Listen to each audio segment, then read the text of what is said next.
الله الرحمن الرحيم الحمد لله على كل حال அல்லாஹ்வுடைய அளப்பெரும் கிருபையினால் 23 தராவீகை இந்த திருக்குறள் அல்ஹம்துலில்லாஹ் மீதம் இருக்கக்கூடிய தராவீகையும் நோன்பையும் சலாமத்தான முறையில் நிறைவேற்றுகிற நல்வாய்ப்பினை அல்லாஹ் தஆலா அனைவருக்கும் தருவானாக. ஆமீன். குர்ஆனில் கூறப்பட்டுள்ள ஆச்சரியமான சில செய்திகளை இன்றைக்கு விவாதத்தால் ஒரு ஊரை அல்லாஹ் தஆலா தலைகீழாக புரட்டி போட்ட செய்தியை குறித்து நாம் பார்க்க இருக்கிறோம். ஹஜ்ரத் லூத் அலைஹிஸ்ஸலாம் அவர்கள் வாழ்ந்த நகரம் சிரியா. அந்த ஊரில் சூடான் என்கிற பகுதியில் ஒரு பிரபலியமான நகரம் இருந்தது. ஹாரான் பின் தாரிக் என்பவரினுடைய மகன்தான் ஹஜ்ரத் லூத் அலைஹிஸ்ஸலாம் அவர்கள். லூத் அலைஹிஸ்ஸலாம் அவர்கள் இப்ராஹிம் அலைஹிஸ்ஸலாம் அவர்களினுடைய சகோதரரின் மகன்.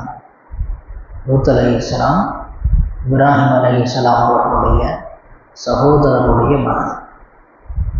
இப்ராஹிம் அலைஹிஸ்ஸலாம் அவர்கள் பாபிலோன் என்கிற நகரத்திலே வாழ்ந்து வந்தார்கள். அல்லாஹ் ஜல்ல சுப்ஹானஹு வ தஆலா பலஸ்தீனை நோக்கி ஹிஜ்ரத் செய்ய சொன்னான். அந்த அடிப்படையில் இப்ராஹிம் அலைஹிஸ்ஸலாம் அவர்கள் பலஸ்தீனுக்கு சென்றார்கள். அங்குள்ள மக்களுக்கு ஹிதாயத்தை காட்டிக்கொண்டு நேர்வழி காட்டிக்கொண்டு இருந்த அந்த காலகட்டத்தில் ஹஜ்ரத் லூத் அலைஹிஸ்ஸலாம் அவர்களும் அங்குதான் அவர்களும் இருந்தார்கள். லூத் அலைஹிஸ்ஸலாம் அவர்கள் வாழ்ந்த அந்த ஊர் மிகவும் செழிப்பான ஊர். உலகத்திலேயே மிகவும் ஒரு செழிப்பான ஊர் என்று சொல்லலாம். அந்த அளவுக்கு ஒரு பசுமையான செழிப்பான ஒரு ஊர். எப்படி டூரிஸ்ட் பிளேஸுக்கு பல பகுதிகளில் இருந்து எல்லோரும் வருகிறார்களோ அதுபோல் அந்த இடத்திற்கு பல பகுதியிலிருந்து அந்த ஊருக்கு வருவாங்க, அந்த இடத்தை பார்ப்பதற்காக வேண்டி. அந்த ஊர் மக்கள் அவர்களுக்கு வெளியூர்காரங்க வர்றது பிடிக்கலை. நாளுக்கு நாள் ரொம்ப அதிகமான மக்கள் நம்ம ஊருக்கு வந்துக்கிட்டே இருக்கிறாங்க, நம்ம ஊரினுடைய அழகு போய்விடுமே, நம்ம ஊரை பராமரிக்க முடியவில்லையே என்கிற கவலை அவர்களுக்கு ஏற்பட்டது. அந்த நேரத்தில் சைத்தான்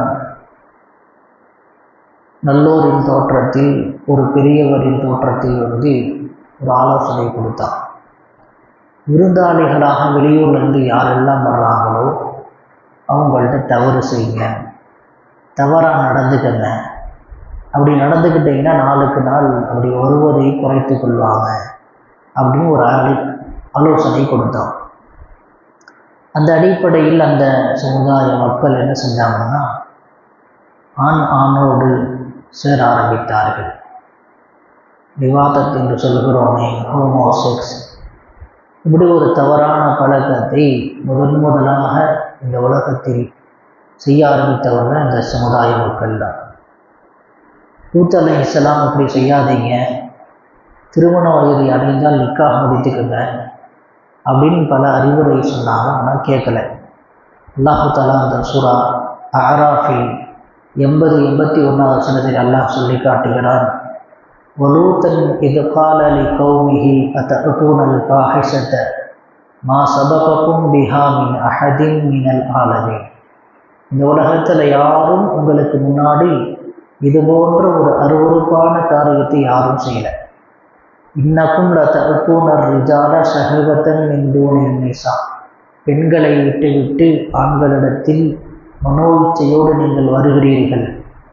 பல் அன்தும் கௌமும் முஸ்ரிஃபூன், நீங்கள் வரம்பு மீறிய கூட்டத்தினராக இருக்கிறீர்கள் என்று அல்லாஹ் ஜல்ல சுப்ஹானஹு வ தஆலா அந்த மக்களுக்கு சொன்னான். லூத் அலைஹிஸ்ஸலாம் எடுத்து சொன்னாங்க, இது மிகப்பெரிய தவறு. இது திருமண வயதை அடைந்தால் திருமணம் முடித்து கொள்ள வேண்டுமே தவிர ஒரு ஆண் ஆணோடு சேரக்கூடாது. அது மிகப்பெரிய பாவம் என்பதை அல்லாஹு தஆலா சொல்லி காண்பித்தான். இந்த நேரத்தில் என்ன செஞ்சாங்கன்னா, ஹஜ்ரத் லூத் அலைஹிஸ்ஸலாம் அவர்களுடைய வீட்டிற்கு மலக்குமார்கள் ஜிப்ரீல் அலைஹிஸ்ஸலாம் அவர்களும் இன்னும் சில மலக்குகளும் ஹஜ்ரத் லூத் அலைஹிஸ்ஸலாமுடைய வீட்டுக்கு வர்றாங்க, விருந்தாளிகளாக வர்றாங்க. மலக்குமார்கள் பொதுவாகவே ரொம்ப அழகான தோற்றத்தில் இருப்பாங்க. இவர்கள் வந்த சில நபர்கள் இளைஞர்கள் என்ன செஞ்சுட்டாங்கன்னா பார்த்துட்டாங்க, அழகான நபர்கள் லூத் அலைஹிஸ்ஸலாமுடைய வீட்டுக்கு விருந்தாளியாக வந்திருக்கிறாங்கிற தகவலை அப்படியே 4 பேத்துக்கு சொல்லி காட்டுத்தீ மாறி பல நபர்களுக்கு பரவி பல பேர் என்ன செய்கிறாங்க, தவறு செய்வதற்காக வேண்டி லூத் நபியினுடைய வீட்டிற்கு வந்து சோத்துலாம் ஏற ஆரம்பிச்சிட்டாங்க. லூத் அலைஹிஸ்ஸலாம் ரொம்ப கவலைப்பட்டு சொன்னாங்க, இப்படி செய்யாதீங்க, இது ரொம்ப தவறான நடைமுறை, இப்படி செய்யாதீங்கன்னு சொல்லி ரொம்ப கவலைப்பட்டு உபதேசம் பண்ணாங்க. ஆனால் அந்த உபதேசத்தை அவங்க கேட்கல. ஹஜ்ரத் ஜிப்ரீல் அலைஹிஸ்ஸலாம் சொன்னாங்க, நாங்கள் அல்லாஹ்வால் அனுப்பப்பட்ட மலக்குமார்கள், நீங்கள் கவலைப்படாதீங்க, நாங்கள் இந்த சமுதாயத்தை அழிப்பதற்காக வேண்டி அதாவை கொண்டு வந்திருக்கிறோம் அப்படின்னு சொல்லிட்டு இரவோடு இரவாக நீங்களும் உங்களை ஈமான் கொண்டவர்களும் இந்த ஊரை விட்டு கிளம்பி போயிருங்க. ஆனால் ஒரு நிபந்தனை, யாரும் திரும்பி பார்க்கக்கூடாது, திரும்பி பார்த்துடவே கூடாது, திரும்பி பார்க்காம நீங்கள் போகணும் அப்படின்னு சொல்லி அல்லாஹ்வுடைய உத்தரவு ஜிப்ரீல் அலைஹிஸ்ஸலாம் வந்து சொல்கிறாங்க. லூத் அலைஹிஸ்ஸலாம் அவங்களும் அவங்களுடைய மனைவி, அவங்களுடைய குடும்பத்தினர்கள், அவங்களுடைய ஈமான் கொண்டவர்கள் எல்லோரும் என்ன செஞ்சுறாங்க, கிளம்பி போயிட்டு இருக்கிறாங்க. ஹஜ்ரத் ஜிப்ரீல் அலைஹிஸ்ஸலாம் யாரெல்லாம் இப்படி தவறு செய்யாதாங்களோ அவர்களுடைய வீட்டை தங்களுடைய ரக்கையால் அப்படியே தூக்கினாங்க. பூமியிலிருந்து அப்படியே தூக்கி உயரமாக தூக்கி அப்படியே தலையை குப்பர போட்டாங்க. எல்லா வீடையும் என்ன செஞ்சாங்க, எல்லா வீட்லேயும் பொதுவாக அந்த நகரத்தில் வாழ்ந்த ஒவ்வொரு நபரும் இது போன்ற தவறான பழக்கம் உடையவர்களாக இருந்தாங்க. அதனால் அப்படியே எல்லா வீட்டையும் தூக்கி தலை குப்பர போட்டாங்க. போட்டதும் அதிலேயே அவர்கள் பாதி குற்றுயிருமாக இருந்த நேரத்தில் பொடி கற்கள் மழையாக பொழிய ஆரம்பித்தது. அதுவும் மிகவும் வேகமாக பொழிய ஆரம்பித்தது. கொஞ்சம் கொஞ்சம் உயிர் இருந்தவங்களும் அந்த பொடி கற்கள் வேகமாக பட்டதின் காரணமாக அவர்களுடைய உடல்கள் சிதறி போனது. அவங்களுடைய உடல் இப்படி கடுமையான அதாவை கொண்டு அவர்கள் அழிக்கப்பட்டார்கள். லூத் அலைஹிஸ்ஸலாம் அவங்களும் அவங்களுடைய மனைவி, அவங்களுடைய ஈமான் கொண்டவங்க எல்லாம் போயிட்டு இருக்கிறாங்க.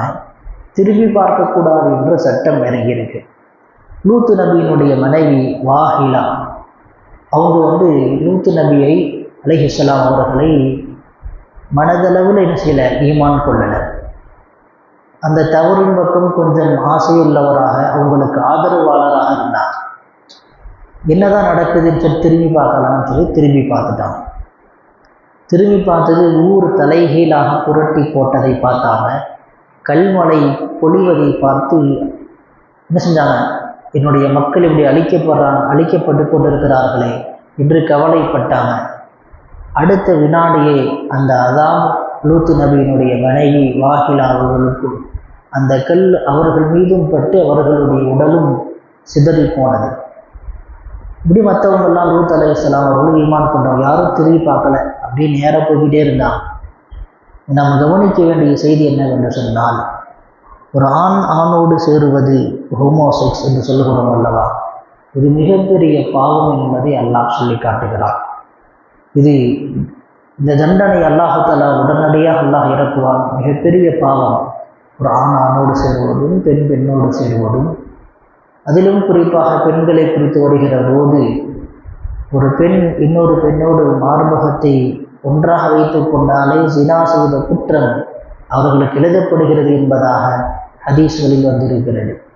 எனவே இது பெரிய பாவம் என்பதை புரிய வேண்டும். இன்றைக்கு சர்வசாதாரணமாக பல இடங்களில் இது போன்ற தவறான காரியம் நடந்து கொண்டிருப்பதை நாம் எல்லோரும் அறிவோம். குறிப்பாக ஒரு சில பகுதிகளில் எல்லாம் இதற்கு லைசன்ஸ் வச்சிருக்கிறாங்க. சில ஊர்களில் சில நாடுகளில் இதற்கு பொது அனுமதியே இருக்கிறது. எல்லாம் பாதுகாக்க வேண்டும். இதற்கு என்ன செய்கிறாங்க, நிக்கா செய்து கொண்டவர்கள் பிரபலியமாக நிக்கா செஞ்சு யூடியூப்பில் போட்டவங்களும் இருக்கிறாங்க.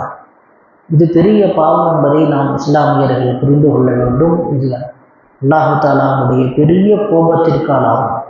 சுலைமான் அலைஹிஸ்ஸலாம் அவங்க பேசிக்கொண்டிருந்தாங்க. ஒரு நாள் இங்கிலீஷ்ட்டு பேசிக்கொண்டிருந்தாங்க.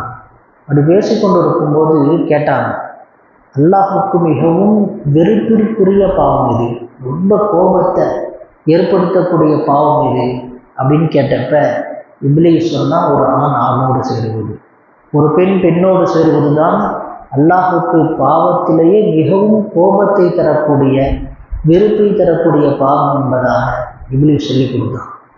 இப்படி பல இப்லீஸ் சில காரியங்கள் சொல்லிக் கொடுத்துருக்கிறான். ஹதீஸ் கிதாப் நிறைய செய்திகள் இருக்கிறது. எனவே இது பெரிய பாவம் என்பதை புரிய வேண்டும். அல்லாஹ் ஜல்ல சுப்ஹானஹு வ தஆலா இது போன்ற பாவங்களை விட்டு நம்மையும் நம் குடும்பத்தினர்களையும் சந்ததிகளையும் அல்லாஹ் காப்பாற்றுவானாக. அல்லாஹ் ஜல்ல சுப்ஹானஹு வ தஆலா இன்றைக்கு 23வது தராவி லைலத்துல் கத்ராக கூட இருக்கலாம். எனவே விழித்திருந்து அமல் செய்து ரப்பினுடைய பொருத்தத்தை பெற்று அவனுடைய மகபிரத்தை பெற்ற நன்மக்களாக அல்லாஹ் தஆலா அனைவரையும் ஆக்குவானாக. ஆமீன். வாஹிரு தஅவானா அல்ஹம்துலில்லாஹி ரப்பில் ஆலமீன்.